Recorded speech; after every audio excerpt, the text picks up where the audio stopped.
Facer hoxe un pouco a continuidade do traballo que vimos desenvolvendo con diferentes grupos políticos, precisamente para cuestionar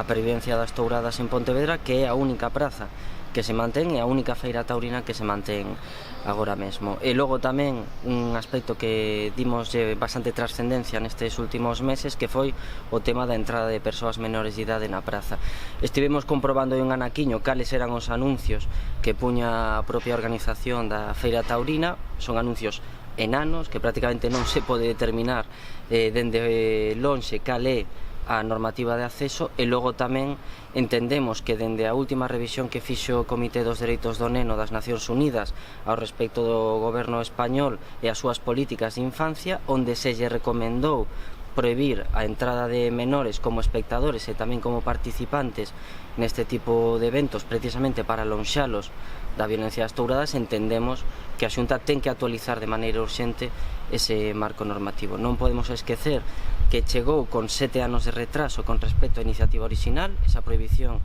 de acceso de menores de 12 anos a recintos taurinos pechados, e agora evidentemente terían que actualizalo para chegar aos 18 anos, que é como por exemplo está determinado na Lei de Protección Animal das Illas Baleares.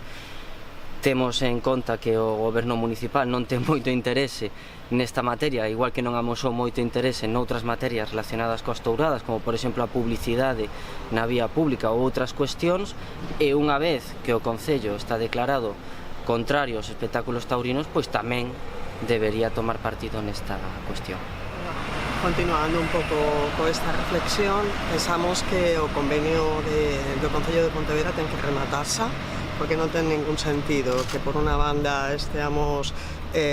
adheridos, ¿no?, aos municipios, ás administracións que están contra todo tipo de actuacións violentas contra os animais, que seamos amigos dos animais, e de outra banda estemos mantendo un convenio de uns 35.000 euros que permite á cidade manter este espectáculo taurino dunha banda, e de outra tamén que axuda cos ingresos que teñen na Feira Franca para mantelo e a publicidade na cidade. Entón hai outros moitos espazos en Pontevedra, como pode ser Campolongo, Monteiro Ríos,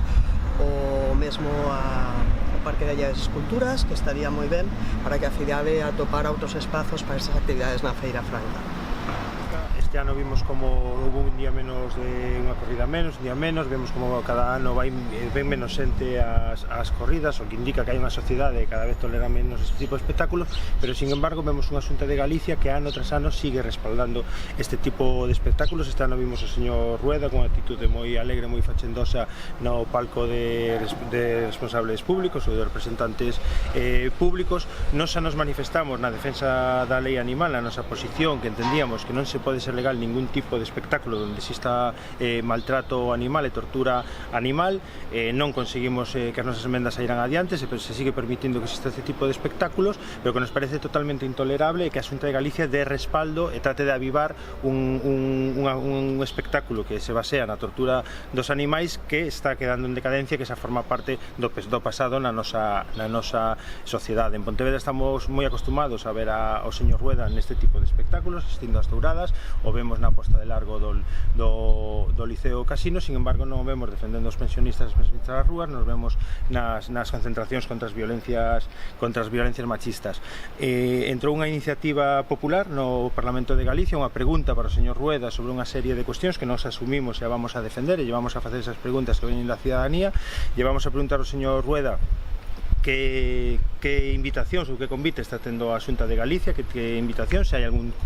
custo para o horario público estas asistencias. E imos a preguntar tamén se considera que é positivo que a Xunta de Galicia este respaldando este tipo de actos con unha Xunta de Galicia que debe representar a todos os galegos e as galegas, se utiliza para apoiar espectáculos que non están sendo respaldados polos galegos e polas galegas. E lle preguntaremos tamén pola cuestión que comentaba anteriormente Rubén da entrada de menores de idade á praza. En función de como vayan esas respostas, en función de se hai algún tipo de rectificación por parte da Xunta de Galicia, se non existe ningún tipo de rectificación, meteremos unha iniciativa na que pediremos que se proíba a entrada de menores de idade e que a Xunta se comprometa a non dar respaldo coa súa participación neste tipo de actos.